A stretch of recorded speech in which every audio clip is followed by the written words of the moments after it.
In Hollywood, the land of glitz, glamour, and PR-crafted smiles, reputations are as fragile as a paper straw in your oat milk latte. It's a world where one moment you're a hero, and the next, you're a meme. But every once in a while, someone steps up and says, enough is enough. Enter Sylvester Stallone, the Italian Stallion himself, a man who's not just a legend in the boxing ring, on screen at least, but a symbol of grit, determination, and resilience. The stuff Hollywood pretends to celebrate until it gets inconvenient. But Stallone's latest fight isn't against a Soviet heavyweight or jungle gorillas. It's against none other than late-night TV's resident provocateur, Jimmy Kimmel. And what started as a seemingly minor tiff has snowballed into something much bigger. A story of shifting power dynamics, declining trust in legacy media, and the rise of authenticity in the entertainment world. And Donald Trump somehow got involved, because of course he did. Let's break it all down. It is my honor to announce Jon Voight, Mel Gibson, and Sylvester Stallone to be special ambassadors to a great but very troubled place, Hollywood, California. Wow. Braveheart Rambo and the Midnight Cowboy. He summoned the 3 horsemen of the apocalypto to save us. But before we continue with this whole drama, make sure you like and subscribe to the channel so you don't miss out on the latest news surrounding Hollywood. Picture it. Sylvester Stallone, the man who made us all believe in the underdog, was set to appear on Jimmy Kimmel Live to promote his latest ventures, including The Family Stallone, a reality show that's half sitcom, half motivational seminar, and Tulsa King, where Stallone plays a mob boss doing mob boss things, but, you know, with heart. Fans were excited. 2 icons, one a Hollywood legend, the other a late-night TV staple, coming together for what should have been a lighthearted fun chat. But Hollywood rarely does lighthearted.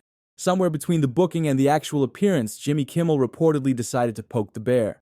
During a previous episode of his show, Kimmel cracked a few jokes at Stallone's expense. Something about the Rocky franchise's sequels being longer than the Fast and Furious saga.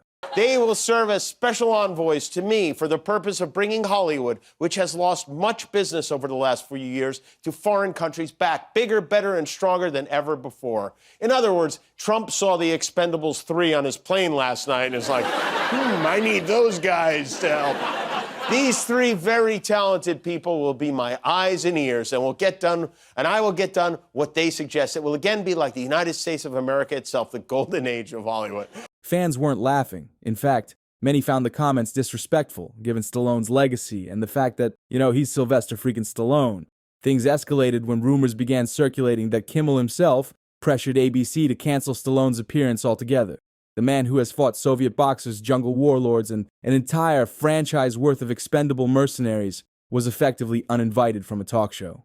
If Kimmel thought this would blow over quietly, he clearly underestimated the power of a good old-fashioned underdog story. When news broke that Stallone had been snubbed, his fans, who are as loyal as Adrian was to Rocky, did not take it lightly. Within hours, hashtags like Justice for Stallone and Respect the Stallion started trending on X. Social media lit up with people calling out Kimmel for his perceived arrogance and ABC for letting him run the show like some kind of late-night dictator.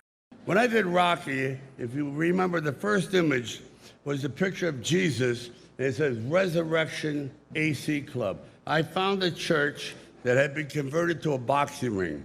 So the image pans down from Jesus onto Rocky being hit. And at that moment, he was a chosen person, and that's how I began the journey. Something was going to happen. This man was going to go through a metamorphosis and change lives, just like President Trump. And I'll just say this, and I mean it. When George Washington defended his country, he had no idea that he was going to change the world. Because without him, you can imagine what the world would look like. Guess what? We got the second George Washington. Congratulations! I guess those punches Rocky took to the head were real after all. George Washington was the father of our country. Donald Trump is the father of Eric. Big difference there.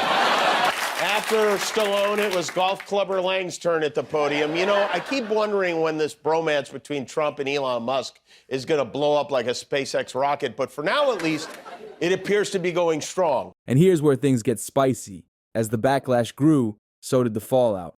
Kimmel's ratings, already struggling in a world where fewer and fewer people watch traditional TV, took a nosedive. Fans were tuning out faster than a bad Super Bowl halftime show. Suddenly, what had started as a few offhand jokes was becoming a PR nightmare for Kimmel, ABC, and even Disney, the corporate overlords who owned the network. Realizing they'd made a mistake bigger than casting Stallone in Stop or My Mom Will Shoot, Kimmel and ABC tried to smooth things over. They reportedly reached out to Stallone with an offer. Come back on the show, no strings attached. They promised him complete freedom to say whatever he wanted. An unfiltered Stallone experience, if you will. It was a clear attempt to salvage not just the show's ratings, but Kimmel's reputation. Stallone's response? A hard pass. No thanks. Not today, not tomorrow, not ever. In true Rocky fashion, Stallone decided to stick to his principles. His message was clear. Respect isn't something you can barter. And he wasn't about to let himself become a pawn in someone else's PR game. And honestly, can you blame him? Stallone has spent decades building a career on the idea of standing up to bullies, both on screen and off. Why would he roll over now? His refusal wasn't just a personal stance. It was a public statement. Hollywood may be a game, but Stallone wasn't playing by its rules anymore. Just when you thought this story couldn't get any wilder, former President Donald Trump decided to weigh in. The talk show hosts, are they great, or do we need to make them great again and kind of go one by one here? Oh, he's terrible. He's great or great again, Jimmy Kimmel? Well, he's not, he's not. First of all, they all have bad ratings. The one that's the most successful is Greg. Is who? Greg Gutfeld. Jimmy Kimmel, we got to make him great Well, again. Jimmy Kimmel's a loser. Look, we would do Jimmy Kimmel. I'd do Jimmy Kimmel. I did him a lot. Maybe confusing me with Stormy Daniels? I don't know. He used to greet me on the sidewalk outside of his studio. I'd come in. This was before politics, of course. At a rally, Trump announced that he was naming Stallone a special envoy of resilience. What does that even mean? No one knows, but it sure does sound impressive. Sly's a great guy, folks, Trump said. In that way, only Trump can. He's tough, he's a fighter, and they don't make him like him anymore. We need more Stallones in this country. Cue the internet going into overdrive. Stallone, for his part, stayed mum, probably realizing that jumping into the political fray would only complicate things. Kimmel, on the other hand, saw this as the perfect opportunity to take some jabs, not at Stallone this time, but at Trump. On his next show, Kimmel joked that Stallone's new role was Secretary of Punching Communists in the Face, and suggested that Trump was trying to recruit him for a new season of The Apprentice. While the audience laughed, the joke didn't land well with Stallone's fan base, who were already furious with Kimmel.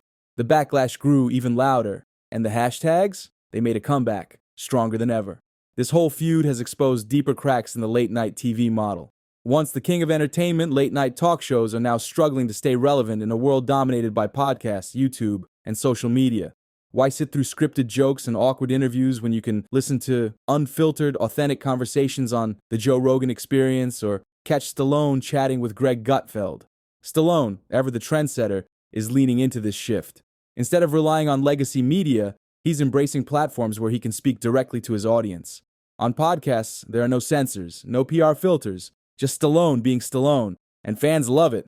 The rise of these alternative platforms is a wake-up call for Hollywood. Stars no longer need traditional media to reach their audiences. They can go directly to the people, bypassing the gatekeepers who once held all the power. For Kimmel, this is a problem. For Stallone, it's an opportunity. In the end, Stallone didn't need to throw a single punch to come out on top. His refusal to play by Hollywood's rules has solidified his status as not just a legend, but a man of principle. By turning down Kimmel's offer, Stallone sent a clear message. Authenticity and respect matter more than airtime. As for Kimmel, he's left grappling with the fallout. Between declining ratings, a restless audience, and whispers about his future at ABC, he's got a lot to think about. Whether he can adapt to this new era of entertainment remains to be seen. For Stallone, this is more than a victory. It's a reminder of why we fell in love with him in the first place. He's not just an actor. He's the ultimate underdog, the guy who never gives up, never backs down, and always fights for what he believes in. And that, my friends, is the real knockout. So here's to Stallone, a man who proves that resilience isn't just a word, it's a way of life. If you guys liked today's video, make sure you like and subscribe to the channel. And I'll see you guys in the next one. Peace.